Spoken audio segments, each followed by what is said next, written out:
أعوذ بالله من الشيطان الرجيم. بسم الله الرحمن الرحيم. الحمد لله رب العالمين، وصلى الله على سيدنا محمد وعلى آله وصحبه وسلم أجمعين.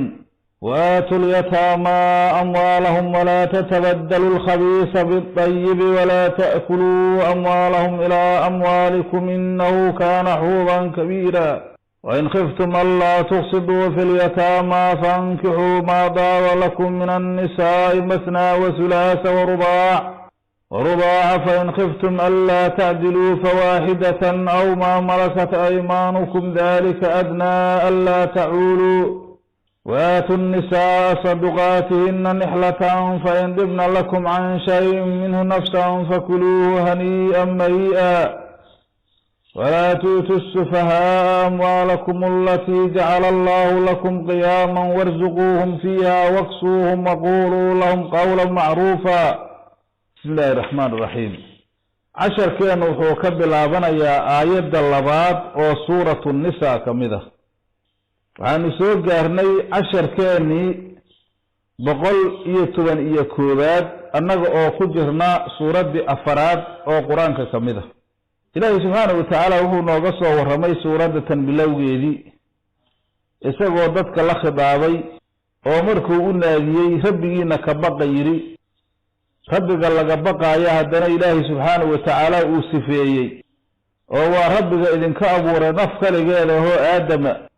هدنا نفسها زوج كيدو حواء كأبوري حوائي آدم نمركاسي ربئي هوين فربضا أدون كان كوكا لفرديي إلهي كعب صدو إلهي الله اسكو سؤالنا إيسان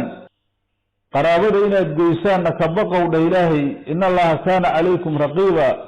إلهي سبحانه وتعالى ومد إذن إلالنا وأعماشين أيو إلهي سبحانه وتعالى إلالنا يا سيد كجازيه. إلهي هدنا وحوده وآتوا اليتامى أغوان تسيه إلهي أموالهم مالي القوة السيئة ولا تتبدلوها كبها بدلنا الخبيث متك حرامتا بالطيب متك حلاشا كبدلنا ولا تأكلوها عننا إلهي أموالهم أغوانت مالي القوة إلى أموالكم المؤمة حالي تأتي الله الضمو لوجي إلى أموالكم مالي الكينة إنه أقلق سرع صعود إلهي كان وهو هذا حوبا دمد أيوء هذا كبيرا وين أيوء هذا أيضا إنه ماشي أنك قلي إنه أنت عنان مع هذا أقلين وهي كسود دكتال يري عنق أقومة أيا ننك وليجيسا هاي وهو كدلبي مالك وهاي مركزو حوالي وليجي وهو ديري عنق أقومك هاي أيو مالكيس وديري أتيا شهادة وحاقة عدد وحاي مانيس العبرة بعموم اللفظ لا بخصوص السبب. عبرة عام وي ولدها كسود دكتيه مركز هذا ماشان وحال لقد قليا إلهي واتو سورة بلو هذا نصور هاي يا أيها الناس اتقوا ربكم مول إلهي الذي يهبوا ربينا كعبصدا. آيات المركة هذا وحاول باشان إلهي إنه رب الله بايو آيات الله سورة النساء كمده وحال الله ورمياه تقوى ما إله اللي يستغب هي وإن إلهي سبحانه وتعالى الله كعبصدا للدون أيو ومركة أغونت مركة آد مهم أي أطهر مالك أغونت إن مركة وحاول الله يستقل عليه marka hadda maalul yatiimki iyada hadda wax badan ay jiri doonaan maalul yatiimka ayaa la hormariyay maxay la maalul yatiimka si hadda marna ku tagi doonaa dii la yiraahdo waxa ku sugan waciid weyn ayaa ku sugan aad iyo aad ayaana la isaga digayaa maxay yeelay sida ilaahay subhanahu wa ta'ala inoo sheegi doono oo suuradan markaas marna 10 keena labaadiyaan uu tagi doono agoonta markaas waxa weeye maalkeeda aad ayaa maartay hala isugu adkaynaya oo waxa ku soo aroora markaasi waciid adag ayaa ku soo arooray sida marka hada marba insha Allah ta'ala aanu ku tagi doono oo ilaahay wuxuu dhihi doonaa innal ladina ya'kuluna amwalal yatama zulman inma ya'kuluna fi budunihim naaran wa sayasawna sa'ira abas hada kasi hordhici mayno kuwa cunaya agoonta maalkeeda cunaya zulmi ku cunaya waxay cunayaan calooshooda muggeeda ilaahay oo naara oo maalinta qiyaamo ayaa calooshooda naar laga buuxi doonaa naarta saciiro la yiraahdo way geli doonaa marka maadaama waciidkaas adag oo ku soo arooray ayaa markaas waxa weeye maalul yatiimki ayaa la hormarinayaa iyadoo laga hadli doono وحبذن أو مركز موادر التقوى مركز هذا وآتوا اليتامى أيود إله سبحانه وتعالى مركز هذا يتامى ذا سوحوي جمع يتيمي أيتام حتى والو جمعية أو من اليدمية لغسوقات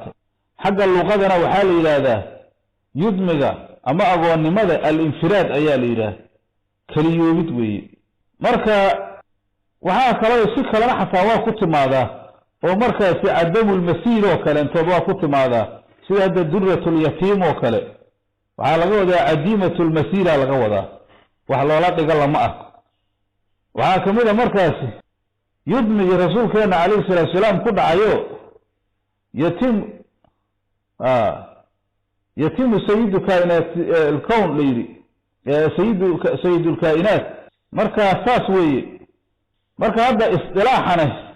أيضا وحال إلى هذا مركز أغونك وحال إلى هذا الذي لا أب له أما أغونت الذين لا أب لهم وي وهذا كان مركز أبان لهم هو يذهب النورات ilmaha markaa si aabahood oo dhintay ayaa aqoon la dhahaa hooyadood xataa hajoog saday rabto bani aadamka marka wuxuu ku agoontoomaa markuu aabihiis waayo ayuu aqoon noqonayaa isla markaasna saqiirna uu yahay oo yar yahay hadii markaas ilmuhu ay qaangaaraan aqoon lama dhihi karo oo qofku haduu qaangaaro aqoon maahan maxay la rasuulkeena yiri kaleey salaatu wasalaam la yudma ba'da al-buluugh oo rasuulka kaleey salaatu wasalaam qaangaar bacdigiisa agoonnimo ma jirto maxaa yeelay qofku markaasi awoodo yeelanaya markaasi waxa weeye dhibaatadii markaasi intuu yaray looga baqi maayo haddii markaasi bani aadamka laga soo tago xayawaanka kale sida xoolaha aan dhaqanayno kaleentood iyo xayawaanka kale waxa isagana agoon la yiraahdaa macduumul midka hooyadiis waaye maxaa yeelay hooyada ayaa korisa xayawaanka wad aragteen geela iyo looda iyo ariga iyo xayawaankan kale duurjoogta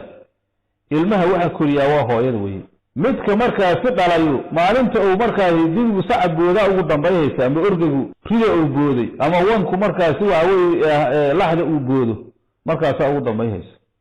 hadii marka waxa weeye labada aab ay ka tagaan oo hooyadina ay ka dhimato ilmaha kan aabihina uu ka dhinto anuga yarka waxa la dhiim ayaa la dhahaa hadii hooyadiis kaligeed ay dhimateen oo markaas hooyo la'aan u yahay waxa la yiraahdaa markaas ajma xayawaankan kaleentood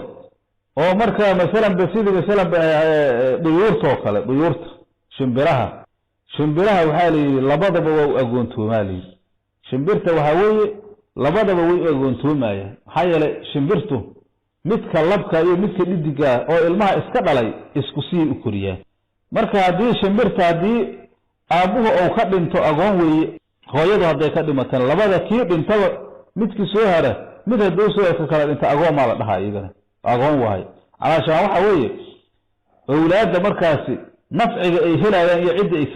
helayaan la fiirinaya marka awlaadda markay nool yihiin mas'uuliyadooda iyo markaasi maamulkooda waxa qaadayaahi aabaha weeye xanaanada iyo howlahaas oo maartay hooyada ayaa laga rabaa laakiin nafaqadii iyo noloshii waxa laga doonayo aabaha weeye waxa loo agoontoomayo waa aabaha weeye hooyaduna ayaduna dakaalin weyn bay haysaa laakiin haday agoonnimo markaasi la tiritago agoon la yiraahdo waa ilmaha aabahood waaye maxaa yeelay aabuhu asaga ayaa maareeya maartay awlaadda iyo ahalka asaga maareeya haduu noqdo mid markaasi hooyadii ay ka roon tahay waxba aan maareeyeen sida hadda dadka ziminkan jooga u badan yahay Soomaalidu waa ay u badan tahay ziminka kan hadda waxa uu noqonayaa wax xayawaan uu maartay orgeyli iyo maartay wanki iyo maartay dibigi lamid ah uu noqonaya iyo awrki geele waxa soo kale uu noqonaya marka qof kaalintiisa gabay waayo ilaahay marka wuxuu dhahay wa aatul yataama agoonta siiyo dhahay ilaahay amwaalahum maaliyalkooda siiyo waxa hadda lala khidaabayo sida sabab rasuulku ahay dadkii awliyadooda ahay weey dadkii awliyaa ay taam ahay ayaa ilaahay wuxuu leeyahay agoonta maalkooda siiyo waa sa goormee waa idaa balaquu markay qaan gaaraan ilmihii markay qaan gaaraan oy waxoodii ay dhaqa karaan oy maartay maamuli karaan waajib weeye markaasi farta in laga saaro inta kale markaasi waa la gaarsiinayay markaasuu ilaahay agoonta siiyo ilaahay maaliyalkooda siiyo waxa meesha ku jirta waa markay qaan gaaraan sida meel kale la qaadanayo saasa marka laga wadaa haddana ay yihiin meesha ku jirta raashidiin dad maartay salaaxudiin wal maal laga helayo وحان كتب دونا فإن أنسوا منهم رشدا فادفعوا إليهم أموالهم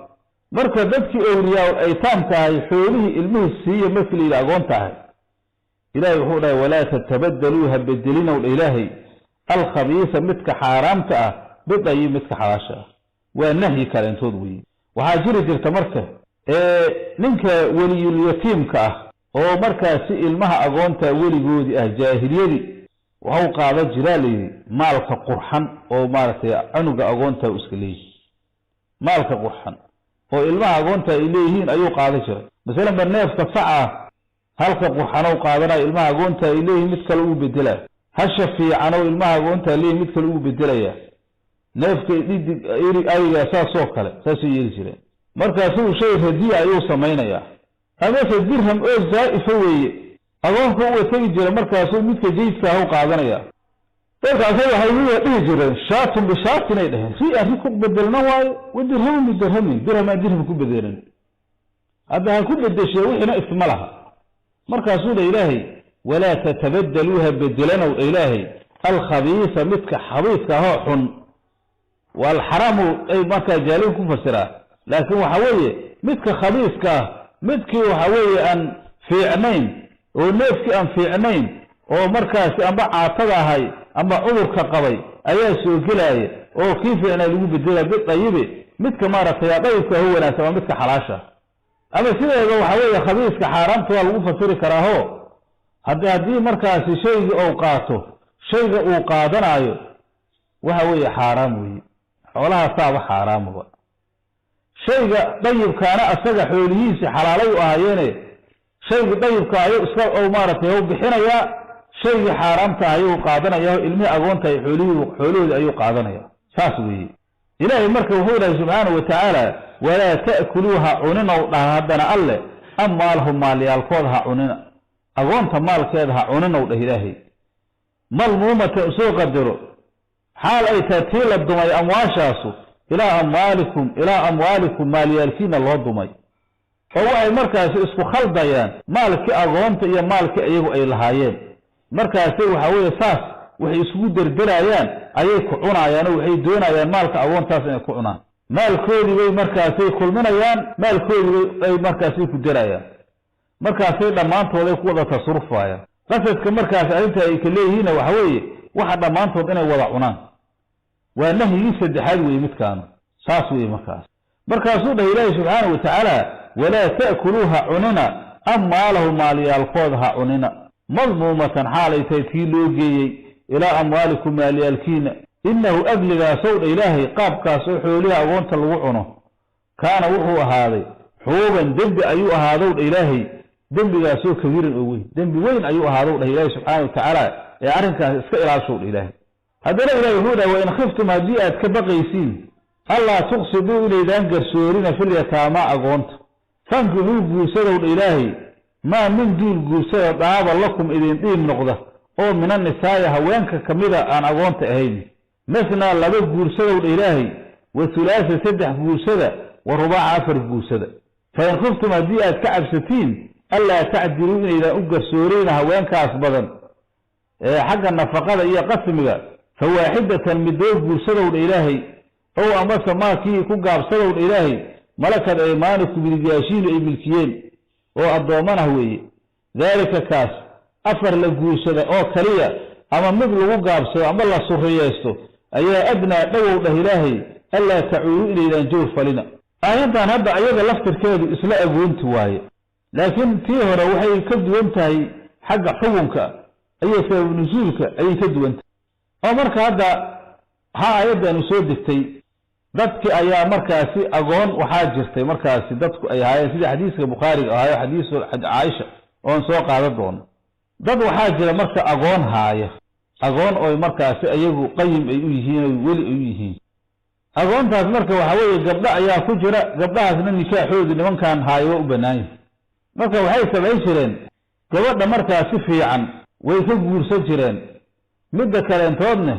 nin ay guursado ma ogoleen ilaa inay markaas ay isfurato oo maalkeeda isku furato mooyaane ama say u nooshahay meesha ina ku hayo markay dhimato inuu dhaxlo ayuu jeclaa jiray dhaxlaan ay rabaa toban qaar haayaa kamida qaar sideed ay haayaan marka waxa weeye markay saas yeelaan ay guursadaan haddana cadaalad u sameeymayaan oo haday guursadaan ay u banaanyihiin dhibaato ma laha laakiin markii ay guursadaan ay haddana cadaalad u sameeyeen marka dad ayaa marka arrintaas markay ku dhibtoodeen waxay dalbeen inayba maaragtay agoontaas waxbaba markaas ayna faraha isku saarin sida horuu sheegnay nin ayaga kamida markuu helo agoomo naag gabar agooma oo maal leh oo jamaal leh oo ilmihii markaas uu haayaa waa jeclaanaya wuxuuna u jeclaanaya liajli maaliha maalkeeda daraadiis aayatullahi markay soo degtay aayadii hadda aan soo maraynay oo la iska reebay agoonka maalkiisa in la cuno oo saas lagu cuno dembiga arrintaas ay ku dhibtoodeen baa leeyahay aayadana marka soo degtay marka aayadii hore nahyigi ahay caam ayuu ahay agoon oo dhan ayuu caam ku ahay aswaaj ha noqdaano ama yeesan noqonin laakiin hadda aayadan waxay khaas ay ku tahay aswaajta kuwa markaasi agoonta ah oo markaasi la guursanayo kuwaasay markaasi waxa weeye ay khaas ay ku tahay marka haddii aanu ka soo qaadano waxaa kaloo warkaas markaasi aad iyo aad u caddaynaya xadiiskii markaasi umuna caaisha saxiix al-Bukhari oo caaisha waxay tiri aayadan marka tafsiirkeeda la weydiiyey waxay tiri hadhihi al-aaya fil yatiimati waxay ku tacalluqdaa aayadan gabar agoon ah naag agooma oo markaasi takuunu fi xajri waliha ninkeeda markaasi mas'uuliyadiisa ku jirta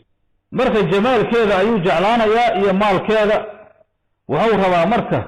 saas markuu ku guursaday inuu maharkii ka nuqsaamiyo maadaama asagu markaasi oo weli uu ahay marka waxaa laga reebay tiri inay guursadaan ilaa inay garsoor u sameeyaan mooyaane si kale inayna ku guursan karin oo waxaa laga reebay inayna guursan karin ilaa inay garsoor u sameeyaan mooyaane maharkii oo kaamil looga dhigo weyn waxaa kaloo la amray tiri inay guursadaan naaga kale oo aan kuwaan aan ahayn Aisha markaas way umuna Aisha dadka ayaa nabiga kaleey salaatu salaam markaas arintaas ayaa ka su'aalay oo jawaab ka weydiiyay markaas Ilaahay wuxuu soo dejiyay wayastaftunaka fi an-nisaa walillahu yuftiikum fiihinna ila ma rataya aakhir aaya marka Ilaahay subhanahu wa ta'ala aayadatan wuxuu ku cadeynaya naagta yatiimada haday daatu jamaal maal maarata daatu jamaal wa maalin qurux iyo maal haday leedahay nikaaxeeda inay jeclaayeen isla markaasina dadka amsaasheedana aysan haleeli jirin oo mahar kaamilan ayaan soo jirin marka hadda waxa weeye aayadan waxa lagu cadeynayaa haday naagta yatiimada haday maarata naag oo markaasi waxa weeye aan la jeclayn ay tahay oo maal aysan lahayn jamaal aysan lahayn ayadana inay ka tagi jireen oo markaasi waxa weeye mid kale ay raadsan jireen markaas waxa la leeyahay haweenkaas agoonta oo idinku aad haysaan oo waliga aad u tihiin waxa weeye hadaad guursanaysiin si naagaha kaleentood wixii xuquuqaho la siiya hadaadan yeelayna ka leexda ayaa leeyahay taas weey Hasan al-Basri waxa uu dhahay kana rajulu min ahli al-madinati takunu indahu al-aytam wa fihinna man yahillu lahunna an-nikah fa yatajazawwajuha لأجل مالها وهي لا تعجبه وإنما تزوجها كراهية الرجل من كراهية أن يدخل غريب فيشاركها في مالها ثم يسيء صحبتها ويتربص إلى أن تموت فيرثها فعاب الله عليهم ذلك وأنزل هذه الآية حسن البس أثناء حولها أيضا وحيك ورميسا ننكر المدينة وحوها أيوه إنه مركز أجيوغان أغون oo markaas haween ah oo asagu haayo wili uu yahay haweenkaas marka waxa ku jira qaar marka nikaaxooda u banaan yahay waa guursanaya wuxuuna u guursanayaa maalka ay leeyihiin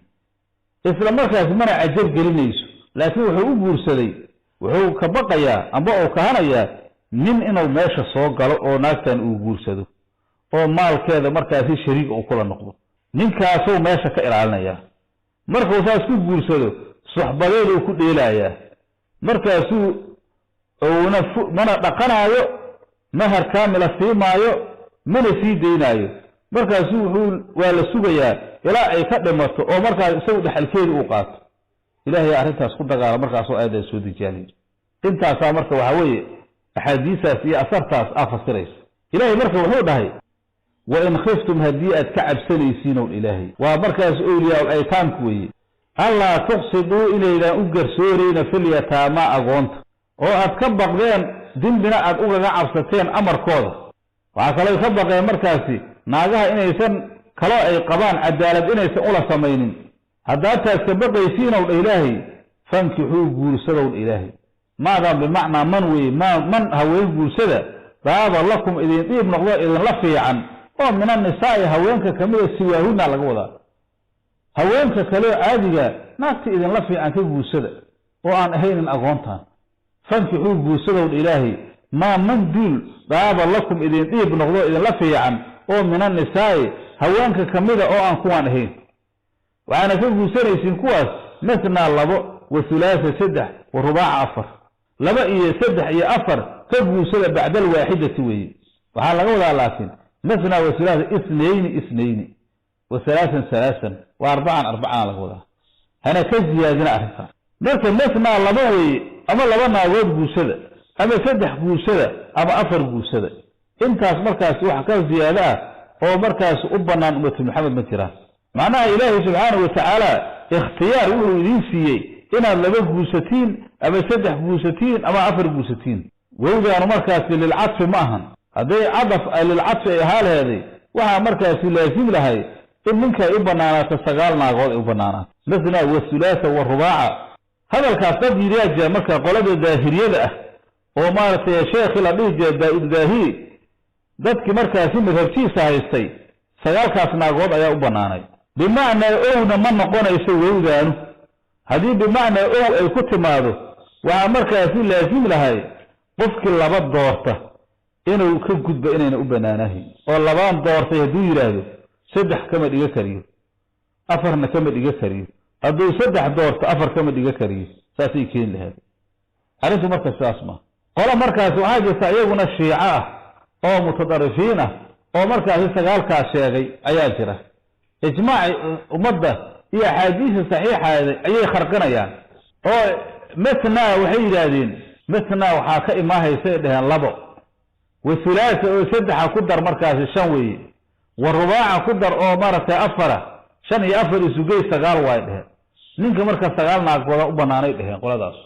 لكن واحد اعتبار لما قال لو حيد هذين أو كثير حجر سنكواس أو متضرفين والشيعة هذا وحوي انت أصونا وضيقوا مثل ماذا وحال قول هيدين اثنين في اثنين وي بأربعة أفريت ما هيس والثلاثة نسيوه كالنتوس والرباعة نسيوه كالنتوس سيدير يطباني مركز في جارايا ساسي له المركز مركز وحا صعب من كل وحوي وباطل حديث بدرانا في صوع روستي حديث غيلان أياه كمية صحيحة هاي منك أصوه وحوي أصوه طبانا غوط قواعيو صوع إسلامي مركز أصوه نبي من عليه الصلاة والسلام مركز أصوه نبي حولها عليه الصلاة والسلام اختر 4 نوضهي وضلق سائرهن أفر كدور نوضهي انت كان جيب كودا فرنوضه مركز وحوي أفر كبدا قفك مسلم كأمة محمد بنانا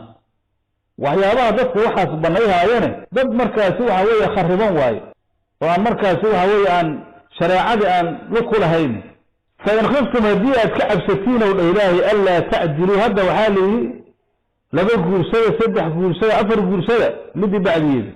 فإن خفتم هديئة كبق دينا والإلهي ألا تعجلوا إنا إذا قرسورين ونعطيه البضناي هدادان عدالة أسميهين نفقه كفل أذنسيهين وقت لما وضع مركز أذن قسم ويرسيهين فواحدة تروا إلهي من الدور قرسية قفقها ديو حوية أوسن أودين إنه عدالة سمايه مضبنانا مركز إنه ناقب بدون قرسية وها مركز إنه نغنى سهل ناقب إنه كقابصده فواحدة تروا إلهي من الدور قرسية هو أمس اقتصروا وقدروا كقابصده ما ملكت أيمانكم على ما ملكت أيمانكم من الجاشين وحي ملكيين هو أدوامنا وي هذا وقت أدوامن كجرين معايا لأنها أدوانتا ليس لهن من الحقوق ما لزوجات حقوق ذا مركز فيها وينك عادي إليهن ملها أيوه مركز هذا اسكبريهين منكم سلو الدوانا يكي إليها ذلك كآسوا الإلهي وأفر تقول النكاح سوى لغو قابصده وانا أفر لأنافسا أما مد لغو قابصده هذا أفر تعدال الله سمي كرين أما صلى الصفية يستف ذلك انت أسا مشاري إليه ذلك كآسوا الإلهي أدنى مدلوي ألا تعولوا إلى ينجور فلنا تاسا وحيو لولا إلى ينجور فلنا ومركز أصفك تنجور فلنا وينظر ميها وينس حديثا وحوله النبي عليه الصلاة والسلام من لم يعدل بين نسائه جاء يوم القيامة وشقه ما إلهم qofka haween dhowra qaba waxa weeye cadaalad aan u sameeynin maalinta qiyaamo ayuu imaanaya maxsharka la keenaya asagoo dhinac u jaban oo dhinac u budlihaaya ayaa la keenaya waa markaas waxa meesha ilaahay uu ku fadleexayna oo ka daahirinaya haweenkii markaas inuu si cadaalad u sameyn jirin haweenka cadaalada loo sameeyo waajib waayo cadaalada oo daahirka ayaa la iska doonaya waa ku tagi doonaa hadii ilaahay yiraahdo midda qalbiga markaas la isku ma hayso maxabada qalbiga hadda kulli markaas qof inuu qalbigu raacsan yahay amba laba iyo raacsan dhici karto laakiin cadaalad daahirka cid markaas ruqsa loo siiyay inay ka tagto ma jirto haddana ilaahay wuxuu dhahay waatu nisaa haweenka siiya saduqaatihina maharyaalkooda siiya hayla hadda haweenkii baa laga soo waramayay oo markaas ay taamta ahay oo maharka ay ka nuqsaani jireen hadda marka aayada marka waa wada camumaysaa kuwii markaasi ay taamta ahay iyo qeyrkoodaba waxaa la rabaa maharkoodii haweenka in la siiyo waatu nisaa haweenka siiyo dhahay ilaahay subxaanahu wa tacaala saduqaatihina maharyaalkooda siiya aayada marka waxa meeshan loo keenay waxa weeye waxa marka meesha loo keenay in la cadeeyo ahkaamul yataama agoonta marka ahkaamteeda weeye taasa marka loo keenay markaasuu dhahay ilaahay waatu nisaa haweenka siiya saduqaatihina maharyaalkooda nihlatan حال وياكي عضياء السيسماء هذه كلام هكذا يفتح مستر وآتوا النساء وين كسيوا الإلهي صدقاتهن الإلهي مركا هذا وحوي وآتوا النساء صدقاتهن لأنا 10 كان كلايان وكب الله بالدونا أصيح شهادة 10 كان انت أسوك إجهي والله سبحانه وتعالى أعلم والسلام عليكم ورحمة الله وبركاته أعوذ بالله من الشيطان الرجيم بسم الله الرحمن الرحيم الحمد لله رب العالمين وصلى الله على سيدنا محمد وعلى آله وصحبه وسلم أجمعين وآتوا اليتامى أموالهم ولا تتبدلوا الخبيث بالطيب ولا تأكلوا أموالهم إلى أموالكم إنه كان حوبا كبيرا وإن خفتم ألا تقسطوا في اليتامى فانكحوا ما ضار لكم من النساء مثنى وثلاث ورباع فإن خفتم ألا تعدلوا فواحدة أو ما ملكت أيمانكم ذلك أدنى ألا تعولوا وآتوا النساء صدقاتهن نحلة فإن ذبن لكم عن شيء منه نفسا